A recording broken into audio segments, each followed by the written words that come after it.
సాక్షితత్వం.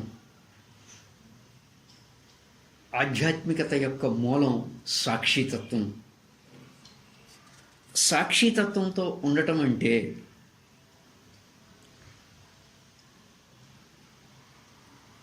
ఒక ఆత్మజ్ఞానికి ఈ జగత్తంతా కూడా ఒక ఇంద్రజాలంలా ఉంటుంది.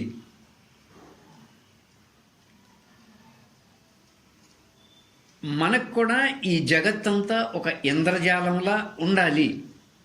అంటే ఒక మాయా భ్రమతో ఉంది ఈ జగత్తంతా కూడా అనే భావన మనకు కూడా కలగాలి.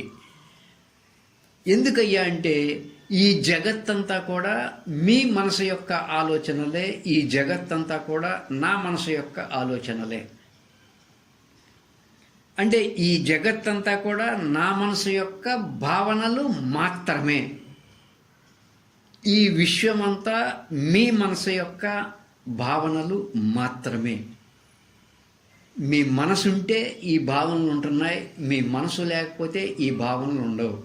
నా మనసు ఉంటే నా భావనలు ఉంటున్నాయి, నా మనసు లేకపోతే నా భావనలు లేవు.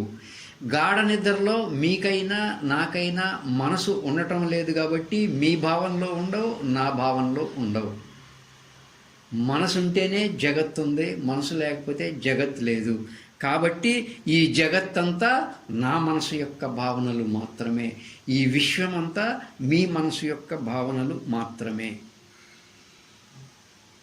అంటే మనం, మీరు కానీ నేను కానీ, మన మనసు ఏ దృష్టితో చూస్తే ఈ జగత్తంతా అలా ఉంటుంది. నా మనసు స్థూల దృష్టితో చూస్తే ఈ జగత్తంతా విభిన్నత్వంగా, నానాత్వంగా, విభిన్నంగా, ఏ రెండు ఒకేలా ఉండవు అలా కనపడుతుంది. స్థూల దృష్టితో చూశానంటే అదే నా మనసుతో మహాసూక్ష్మ దృష్టితో చూశాను అంటే ఎంత విభిన్నత్వం కూడా ఏకత్వంగా తెలుస్తుంది.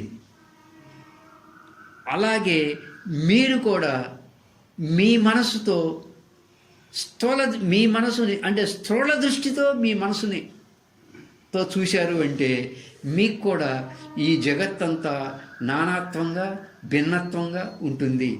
అదే మీ మనసుతో మీరు మహాసూక్ష్మ దృష్టితో చూశారంటే ఎంత భిన్నత్వం కూడా ఏకత్వంగా తెలుస్తుంది. అంటే నేనొక సచ్చిదానంద స్వరూపంగా ఉన్నాను, నువ్వు ఒక సచ్చిదానంద స్వరూపంగా ఉన్నావు, అతను ఒక సచ్చిదానంద స్వరూపంగా ఉన్నాడు, ఆమె ఒక సచ్చిదానంద స్వరూపంగా ఉన్నది. అంటే అందరము ఒక సచ్చిదానంద స్వరూపంగా ఉన్నాము. కానీ ఈ జగత్తంతా కూడా ఒక ఇంద్రజాలంలా ఉంది.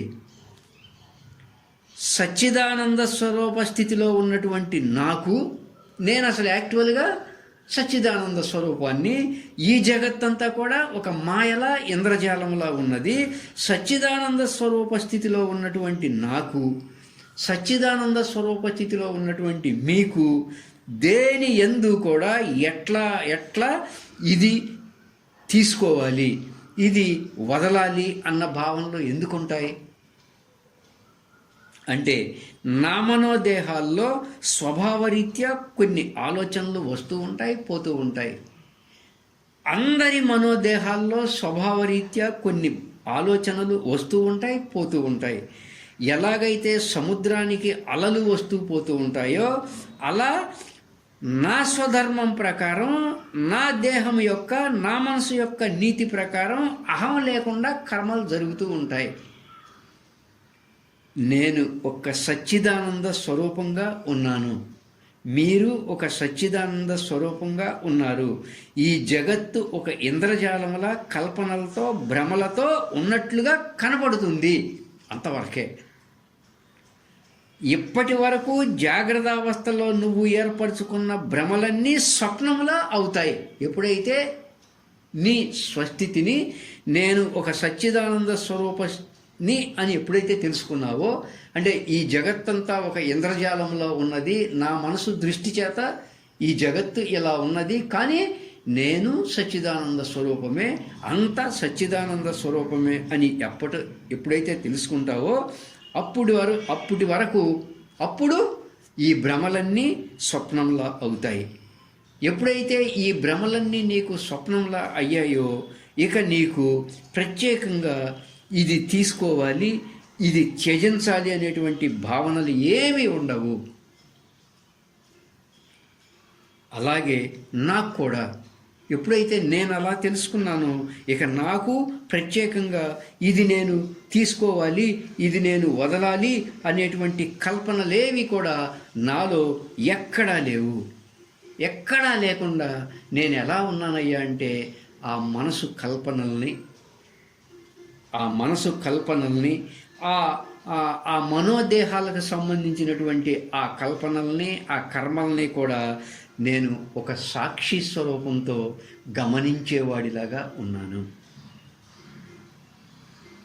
అలా నేను ఒక సాక్షి స్వరూపంగా ఉండటం వల్ల వాటి యొక్క వ్యామోహం ఏది కూడా నా స్వస్థితి మీద, నా సాక్షి స్వరూపం మీద పడటం లేదు.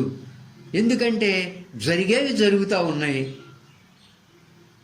నేను ఒక సాక్షి స్వరూపంగా గమనించేవాడిలాగా ఉన్నా నా అంతరంగం ఎక్కడ ప్రభావితం కావడం లేదు. నేను ఒక సాక్షి స్వరూపంగా గమనించేవాడిలాగా ఉండటం వల్ల నేను ఒక సచ్చిదానంద స్వరూపంలో నా స్వస్థితిలో నేను ఉండగలుగుతున్నాను సాక్షితత్వ భావన వల్ల. అందుకే రమణ భగవానుల వారు, రామకృష్ణ పరమహంసుల వారు, పెద్ద పెద్ద మహాత్ములంతా కూడా వాళ్ళ దేహాన్ని, వాళ్ళ మనసుల్ని సాక్షితత్వంతో ఓరక గమనిస్తూ మనోదేహాల్లో జరిగే వాటిని గమనించేవారుగా ఉన్నారు. అటువంటి సాక్షితత్వ భావన ఆధ్యాత్మికతకి మూలం. అందరము అటువంటి సాక్షితత్వ భావనలో ఉండాలి.